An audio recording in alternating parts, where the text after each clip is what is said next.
আমি খুব শান্ত স্বভাবের মেয়ে ছিলাম। সবাই বলতো এই মেয়েটা ভীষণ ভালো, নরম, চুপচাপ। বাবার বাড়িতে আমি ছিলাম আদরের, সবার ভরসা। আত্মীয়রা উদাহরণ দিত, মেয়েটাকে দেখো কত ভদ্র। কিন্তু বিয়ে আমাকে বদলে দিয়েছে। বিয়ের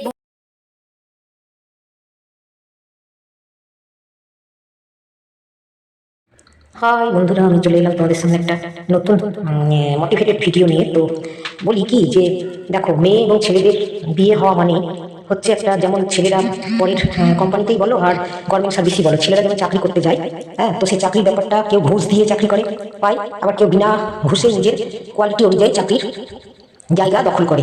ম্যানেজারই বলো, এজেন্ট বলো, যে উঁচু উঁচু পোস্টে যায়, সেটা নিজের কোয়ালিটি অনুযায়ী যায়। সব অনেকে ঘুষ না দিয়েই উঁচুতে যায়, আবার অনেকে ঘুষ দিয়ে উঁচু প্রজেক্টে স্থান দখল করে। তেমনি মেয়েদেরও কিন্তু বিয়ের ব্যাপারটা ঠিক তাই, পরের বাড়িতে চাকরিতে অংশগ্রহণ করা, পয়সা দিয়ে, ঘুষ দিয়ে চাকরি। তো যে যার বাবা যেরকম বেশি পয়সা দিয়ে ঘুষ দিয়ে পরের বাড়িতে চাকরি করাতে পাঠাবে, তো তার সেই অনুযায়ী স্থান হবে, হয়।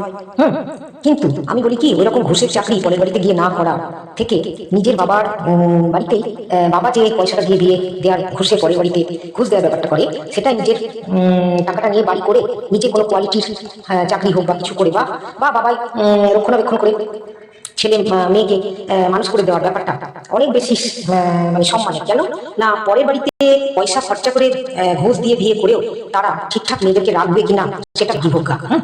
অনেক ভালো ব্যবহার করার তো, কিন্তু অনেক বড় লোক মানে শ্বশুরবাড়িতে ছেলে বড় ভাইকে চাকরি করে, তবু কিন্তু মেয়েদেরকে বিরাট পরের জায়গায় মানে তারা সবাই একত্রিত হয়ে তোমাকে, তুমি একা সেখানে তুমি যতই কোয়ালিটি দেখাও, যতই ভালো ব্যবহার করো, তুমি একা কিন্তু কখনোই পারবে না, হেরে যাবে। অতএব সেই জায়গায় দিয়ে মেয়েকে মারার থেকে মেয়েকে বাবা মা যা দেবে বিয়েতে সেটা দিয়ে মেয়েকে সলভেন্ট করে দেওয়া উচিত আমার মতে বলে। এত অত্যাচারিত মানে মেয়েরা হয়, এবং লাস্টে যখন বাবা মা মরে যায় তখন আর তাকে দেখার কেউ থাকে না। কারণ তার ছেলে মেয়েও যদি হয়, তো ছেলে মেয়েকেও যদি ঠিকঠাক প্রথম জীবন থেকে মা বাবা মানুষ না করতে পারে, তাহলে ছেলে মেয়েরাও তো দুর্বল হয় না। তাদেরকে সে কোনো রকম করে নিজের পায়ে নিজে খেটে খুঁটে রোজগার করে নিজের পেট চালানোর সংস্থা থাকে কিনা সন্দেহ, তাহলে সে কি করে মা বাবাকে দেখবে? হ্যাঁ, এই ব্যাপারটা হয়, চিরকালকার জন্য দুর্বল হয়ে থাকে এবং ভিখারি বৃত্তিটা হচ্ছে না। তাই বলি কি যে মেয়ে বিয়ে দেওয়ার আগে সবসময় চিন্তা করতে হবে যে মেয়েকেই যেন সলভেন্ট করে দেওয়া হয়, যে পরের বাড়ির নোকরানি না করে মেয়ে যদি সেখানে ঠিকঠাক প্রতিষ্ঠিত না হতে পারে, তো বাবার যেটা দিয়ে বাবা বিয়ে দিচ্ছে সেটা দিয়ে সলভেন্ট করে দেওয়া দরকার। হ্যাঁ, আর যদি বলো যে সলভেন্ট কি করে দেবে, অনুষ্ঠান করে বিয়ে হলে সেখানে তো প্রচুর পয়সা খরচা হয়, আমার মতে বলে হ্যাঁ, সবকিছু আছে, সেটাও কিন্তু লিমিট রেখে।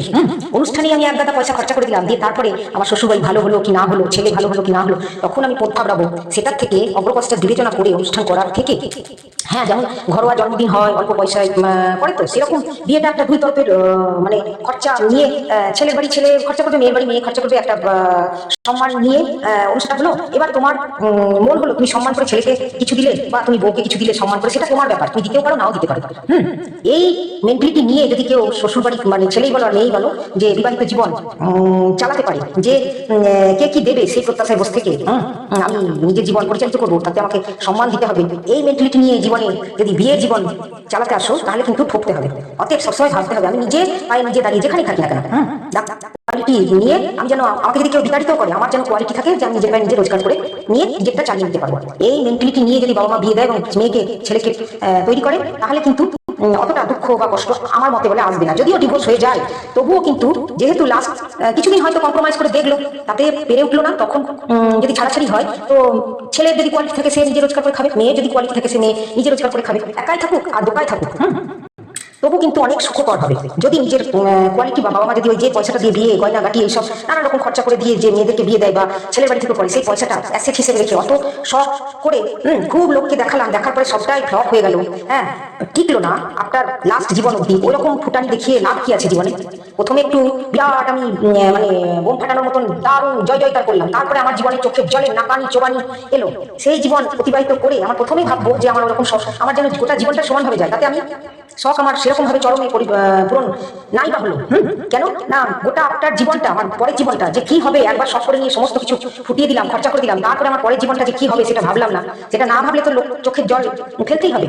তো আমি এই ভিডিওটা করলাম এই কারণেই যে অনেক আমি নিজের জীবনেও দেখলাম এবং অনেকে অর্থের জীবনে দেখছি দুঃখ ছাড়া কোনো মানে এই বিবাহিত জীবনের পর কোনো নিষ্কৃতি নাই, মানে কোনো কিছুতেই পয়সা খরচা করলেও যার যে মানে জোর যার মুলুক তার যে করতে পারবে না তার জীবনে কিন্তু দুঃখ আছে, কষ্ট আছে। এবার জোর যার মুলুক তার তো সবাই করতে পারে না, কারণ ভদ্রতা প্রত্যেকটা মানুষের তো ভদ্রতা থাকে না। যারা ভদ্রতা থাকে না তারা জোর যার মুলুক তার করতে পারবে, পরের জিনিস পরের টাকা নিয়ে খেয়ে ফুটানি দেখাতে পারে, পরে সম্পত্তি কেড়ে নিয়ে। কিন্তু যাদের মধ্যে ভদ্রতা আছে, ছোট থেকে যারা ভদ্র পরিবেশে মানুষ হয়েছে, বাবা মা শিক্ষা দীক্ষা কালচার সুন্দর ভাবে মানুষ হয়েছে, তাদের সব জায়গাতেই এই মানে অভদ্র আচরণ করতে মানে কষ্ট হয়, এবং পরের জিনিস পরের টাকা পরের ঘরে থেকে আমি ফুটানি মস্তানি দেখাবো, এটা কিন্তু তাদের লজ্জা লাগে।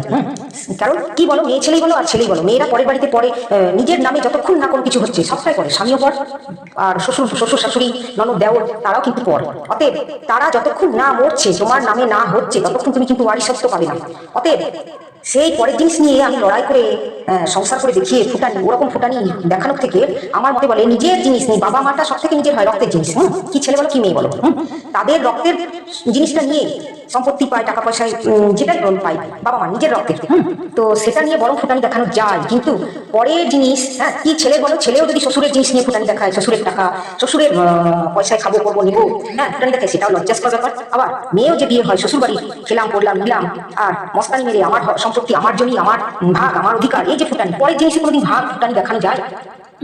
নিজের ওয়ারিশত্ব হতে গেলে গোটা জীবনটা পার হয়ে যায়। সে যবে মারা যাবে তারপরে কার নামে হবে, তারপরে আমি পেলাম বউ, স্বামীর স্ত্রী, তারপরে ছেলে, তো পেলাম পেতে পেতে সম্পত্তি পেতে পেতে মৃত্যুর দিনও পার হয়ে যায়। তো ওই রকম জিনিসের প্রত্যাশা করে গোটা জীবনটা মানে দুঃখ কষ্ট নাকানি জোগানি করার থেকে নিজের পায়ে নিজে রোজগার করে নিজে খাবো করবো নেবো গাছপালাতে যদি থাকি, সেটা অনেক বেশি সুখকর, অনেক বেশি সম্মানের আমার মতে বলে।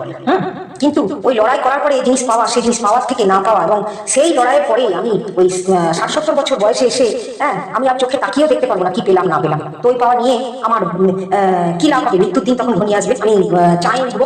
অতএব ওই রকম জিনিস সে প্রত্যাশা না করে নিজের পায়ে নিজে দাঁড়িয়ে সম্মান নিয়ে বা বেঁচে যদি জীবনের লড়াইও আসে, সেই লড়াইটাও কিন্তু সুখকর হবে এবং বিরাট সম্মানের, আমার মতে বলে। সে যেখানে এবার মেয়েদের বিয়ে হওয়ার পরে বাপের বাড়ির এরিয়াতে থাকলেও মেয়েকে কি বলে না, বাপের বাড়িতে বসে আছে, সেটা বাপের বাড়িতে বসে আছে না সে তার নিজের মানে পয়সাতে খাচ্ছে, না